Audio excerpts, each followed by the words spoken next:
თამარ არაბული. მე ვარ მაკო არაბული, ჩვენ ვიმყოფებით სოფელ გომბორში, რომელიც არის კახეთში, თუმცა არის ხევსურებით დასახლებული სოფელი.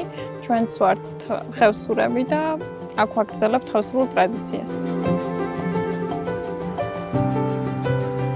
ნაჭრელა პირველ რიგში ეწოდება ხევსურულ ნაქარგს, რომელიც უკვე საუკუნეებია, რაც ხევსურეთში არსებობს და თაობიდან თაობას გადმოეცემა. სულ ცოტა ხნის წინ ნაჭრელას მიენიჭა კულტურული მემკვიდრეობის ძეგლის სტატუსი და ჩვენი იდეაც და ჩვენი სტარტაპის იდეაც გაჩნდა იქიდან, რომ გსურდა ამ ტრადიციის, საუკუნოვანი ტრადიციის გაგრძელება და მისი გაცოცხლება თანამედროვე ნივთებში. მე ვიცოდი ეს ბავშვობაში, როგორც ეს ნაჭრელის ქსოვაც, ნაჭრელის კერვაც. ბავშვობაში ვიცოდი და ეს ჩეჩვაც და დართვაც, მატყლის დართვაც ამზადებდნენ ძაფებს და ამ ძაფებით ქსოვდნენ საჭირო წინდები, ხელთათმანები. საინტერესოა მაინც რომ ვისაც არ აქვს ნანაყი გაკეთებული, იმათვის საინტერესოა. ვცდილობთ რომ გავიმეოროთ ნაჭრელაში ის ავთენტური ფერები, რასაც ჩვენი წინაპრები იყენებდნენ და ჩვენ ძირითადად ახლა ვამზადებთ მაგიდის აქსესუარებს, სუფრებს, რანერებს, მაგიდის მატებს, ასევე ბალიშებს, სანათებს და ჭაღებს.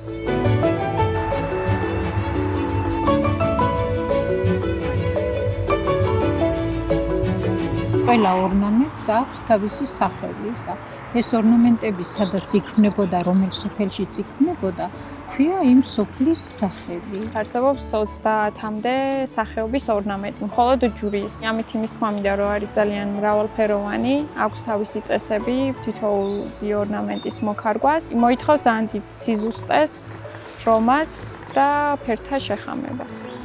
მოთხოვნა და ინტერესი არის საკმაოდ დიდი, რასაც თავიდან ესე არ ველოდით თუ ამხელა გამოხმაურება იქნებოდა, როგორც ქართველებისგან, ისე ტურისტებისგან და უცხოელებისგან. ჩვენ გვინდა რომ გავხსნათ ფიზიკური მაღაზია, იმიტომ რომ ჯერჯერობით მხოლოდ ონლაინ ვართ. იმისთვის რომ როგორც ტურისტს, ისე ადგილობრივსაც ქონდა შესაძლებლობა რომ ადგილზე მოვიდეს, ადგილზე ნახოს და ასევე უკვე დავიწყეთ ვორქშოპები, ქარგვის ვორქშოპები და ძაფის დართვის ვორქშოპები, იმისთვის რომ უფრო მეტმა ადამიანმა შეისწავლოს და ასევე ძალიან თერაპიულია და ფიქრობ რომ ბევრი ადამიანისთვის საყვარელი აქტივობა გახდება.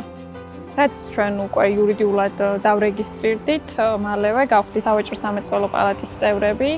ჩვენთვის როგორც სტარტაპისთვის ძალიან მნიშვნელოვანია, რომ მსგავსი გაერთიანებების და ორგანიზაციების წევრები ვიყოთ და მეტი კონტაქტები გქონდეს ჩვენს მსგავს სტარტაპებთან, მათ შორის ტრენინგები, საჭირო უნარები რომ შევიძინოთ და ასე შემდეგ.